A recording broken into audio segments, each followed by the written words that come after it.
जय भीम साथियों। आज महंत मांझी जी मेरे साथ हैं। मैं हरिकेश्वराम सशक्त भारत चैनल से।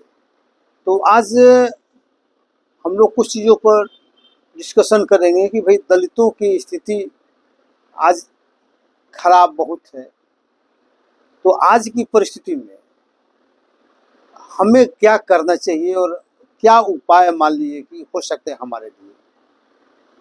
तो इसी संबंध में हम लोग बातचीत करना चाहते हैं।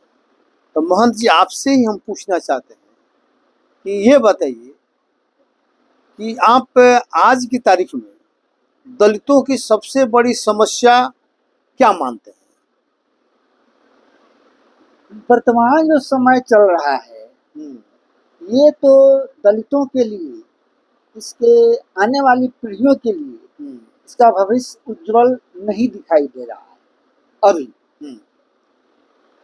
शिक्षा के लिया जाए तो शिक्षा इतनी महंगी होने जा रही है कि हमारे लोग, दलित लोग का पढ़ना अब दुर्लभ होते जा रहा है।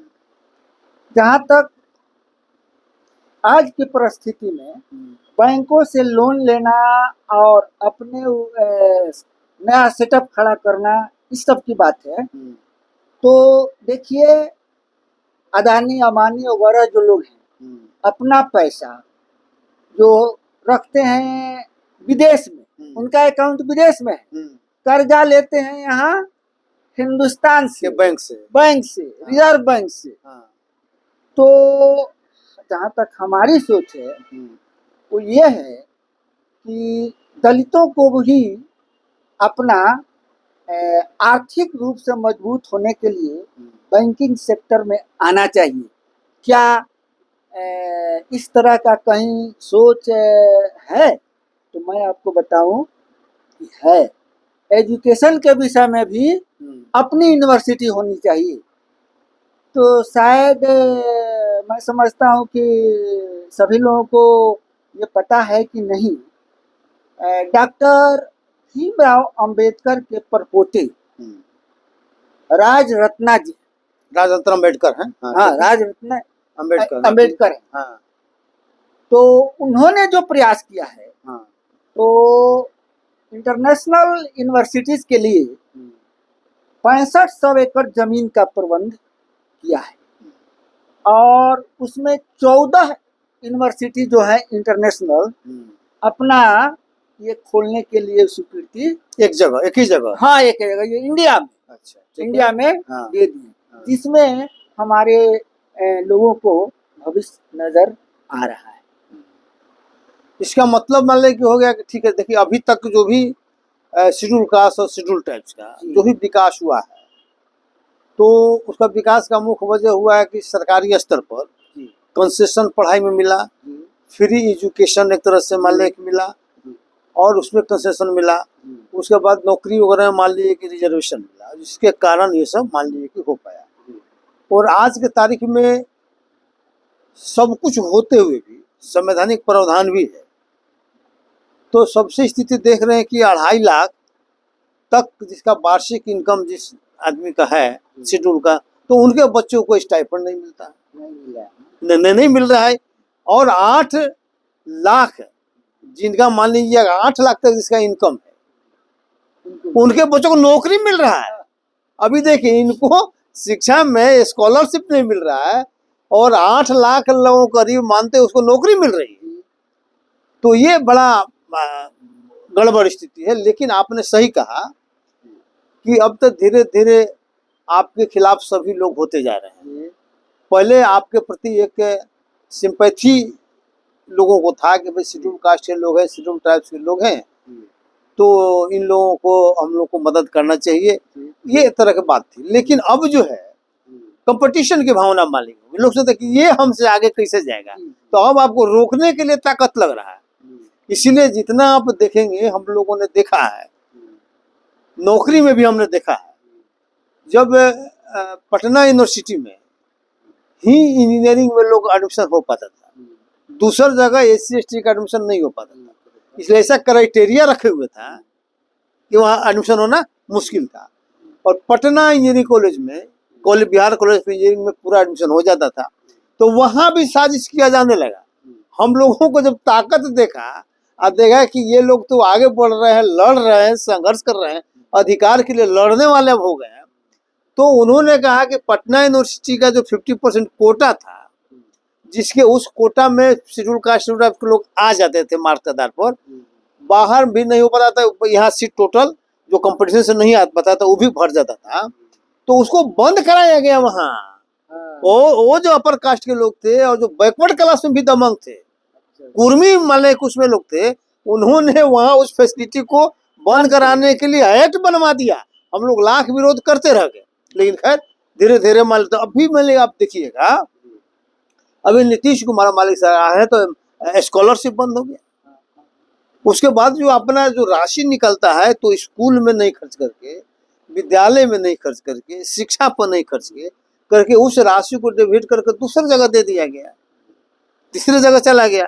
कोई बना दिया भाई, कैनाल को बनाने में खर्च कर दिया, कहीं बिल्डिंग बनाने में खर्च कर दिया, कहीं आपको मान लीजिए बिजली विभाग को दे दिया। ठीक है, तो ये बेसिक समस्या है और इसका वजह आप जान रहे हैं, सब लोग जान रहे हैं कि चूंकि आपका प्रतिनिधित्व का अभाव है। आपका प्रतिनिधित्व अगर है भी तो सक्षम और निर्णायक प्रतिनिधित्व नहीं है, जिसके कारण नहीं, मैं मूल समस्या जो डॉक्टर अम्बेडकर ने जो संविधान में जो ये प्रतिनिधित्व का जो व्यवस्था किया, उस प्रतिनिधित्व के अधिकार को नौकरी के अधिकार में लोग बदल दिया, कहा कि तुम नौकर हो, नौकरी करो, इससे अलावा कुछ नहीं करो। खैर ठीक है, तो ये बेसिक समस्या ये है।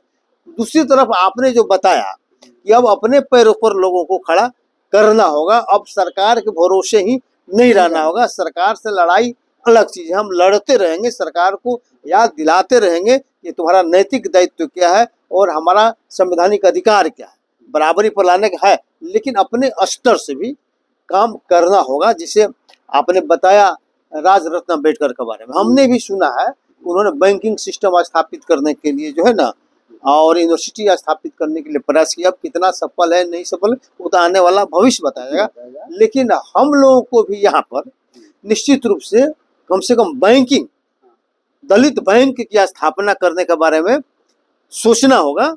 और हमको लगता है कि अगर प्रबुद्ध वर्ग और 150 आदमी अगर मिल जाए तो उसको बैंक की स्थापना किया जा सकता है। तो बैंक की अगर स्थापना हो जाएगा, उसके बाद फिर मान लिया कि यूनिवर्सिटी मान लिया कि बनाने का काम होगा, तब आपका आगे होगा, कंपटीशन भी होगा, आप लड़ भी सकते हैं।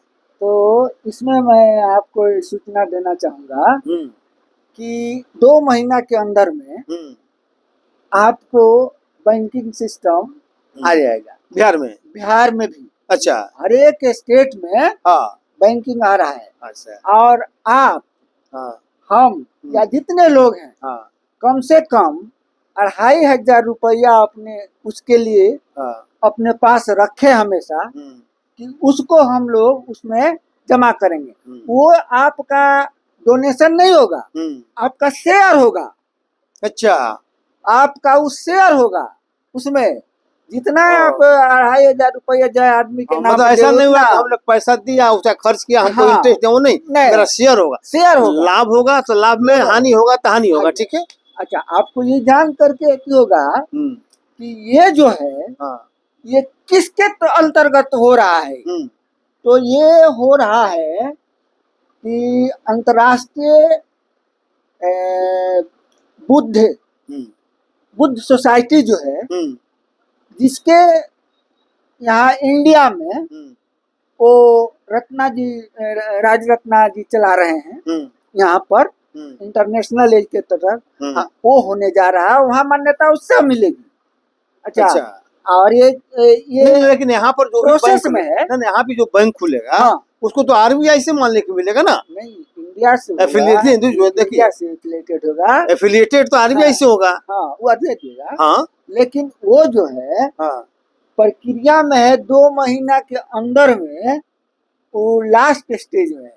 अच्छा, देखिए अगर हो जाए तो बहुत अच्छा होगा। हम लोग पूरी तरह से क्वालिफिकेशन जो है राज रत्ना जी का, वो यहाँ से फर्स्ट क्लास वो कॉमर्स ग्रेजुएट हैं, नहीं नहीं वो ठीक है, देखो उनका व्यक्तिगत तो वो सब ठीक है। नहीं नहीं ये हम बताए ना, नहीं लेकिन एक चीज और बता, में वो जो किए हुए हैं ठीक है वो चीज है, लेकिन एक चीज और मैं बता दूं कि राज रत्न अम्बेडकर और उनका परिवार के जो लोग, तो अभी जो बुद्धिस्ट सोसाइटी ऑफ इंडिया का मालिक, हाँ हाँ नहीं नहीं तो हो क्या रहा ना, मैं आपको बता रहा हूँ वहाँ आपस में लोग का झंझट चल रहा है, और वो जो पैसा जो जमा हो रहा है अभी सब ट्रेजरी में जमा हो जा रहा है, इसलिए कि आपस में झंझट है। तो चूंकि आपस में लोग लड़ रहा है, नहीं समझे, तो उस पर खैर हम लोग नहीं जाएंगे। अगर राजरत्न अम्बेडकर द्वारा बड़ा काम किया जा रहा है, तो दलित बैंक बनाया जा रहा है, यूनिवर्सिटी बनाया जा रहा है, अलग से तो उसमें नहीं, तो उसमें हम लोग सहयोग निश्चित रूप से करेंगे। अगर बिहार में मालिक होता है तो बढ़ चढ़ के हम लोग उसमें भाग लेंगे और निश्चित रूप से उसको सफल बनाएंगे। ये एम्बिशन एक थे उनका। नहीं अच्छा, नहीं नहीं नहीं, हमारे पास भी लोग आए थे, हमारे पास भी एक दत्ता अनमोल दत्ता करके हैं, वो आए थे और उन्होंने प्रस्ताव रखा था कि हम दलित बैंक बनाना चाहते हैं और हम लोग को चाहिए। हमने कहा ठीक है आप आगे बढ़िए और हमको आप सारा चीज बताइए, अगर जरूरत पड़ेगा तो हम उससे पूरी तरह से आपको साथ देंगे और हमारे इंटेलेक्चुअल वर्ग भी जो है उसमें साथ देगा। दलित वर्ग हो जाए तो बहुत अच्छा मालिक हो जाएगा, विकास मालिक उसी से होगा। नागपुर में इसका हाल ही में संपन्न हुआ है ना, ना हमने भी सुना था, राजरत्न अम्बेडकर का उनका वो यूट्यूब पर मैंने सुना था, तो बोला कि हर एक स्टेट में अगर यहाँ हो जाता है तो हर एक स्टेट के लोग जा सकते हैं, आपस में मिल के 150-200 आदमी मिल जाएंगे, मिलने के बाद अपना वहाँ बैंक का प्रस्ताव कर लेंगे, वो हो जाएगा यहाँ, तो उसका ब्रांच हो जाएगा। तो हम पैसा उसमें जमा रहेगा, शेयर रहेगा। हाँ तो चलिए ठीक है। तो बेसिक देखिए, बेसिक समस्या तो प्रतिनिधित्व का अभाव है, और उसके लिए मान लीजिए कि जो पूना पैक्ट सबसे बड़ा जवाबदेह है, ठीक है। अगर पूना पैक्ट नहीं हुआ होता तो डॉक्टर अम्बेडकर जो प्राप्त किए थे कम्युनल अवार्ड जो है जो प्राप्त किए थे, तो जो प्रतिनिधित्व का जो अधिकार था तो वो दलितों के द्वारा ही कैंडिडेट चुना जाता, तो स्वाभाविक रूप से दलितों का प्रतिनिधित्व करता। लेकिन खैर बात चली वो खत्म हो गया, लेकिन उसका इफेक्ट ये आज तो नौकरी में भी है। नौकरी में भी जो लोग जा रहे हैं तो सरकार भी और उनके जो चेले लोग हैं, गांधी के मानने वाले लोग हैं, उन्हीं के पैटर्न पर आगे बढ़ गए। नतीजा हुआ कि आज शेड्यूल कास्ट का खिलाफत हर एक जगह हो रहा है और प्रतिनिधित्व नहीं हो रहा है। और अगर अपने एंड से अगर दलित वर्ग के लोग बैंक बनाते हैं तो इसमें बहुत खुशी की बात है, और उसमें हम लोग को बढ़ चढ़कर हिस्सा लेना चाहिए। अलग बात हो गई। हाँ ये अलग बात हुआ, अपने एंड से मान ले काम करना हुआ, तो खैर बहुत अच्छा मान ले कि है। तो हर दृष्टिकोण से हर कोने से चलना चाहिए, तब आदमी आगे बढ़ेगा। तो अगर ये हो जाता है तो बहुत अच्छा होगा। तो आज बस इतना ही, इसके बाद हम लोग कल दूसरे अतिथि पर आएंगे। जय भीम, जय भारत, जय संविधान।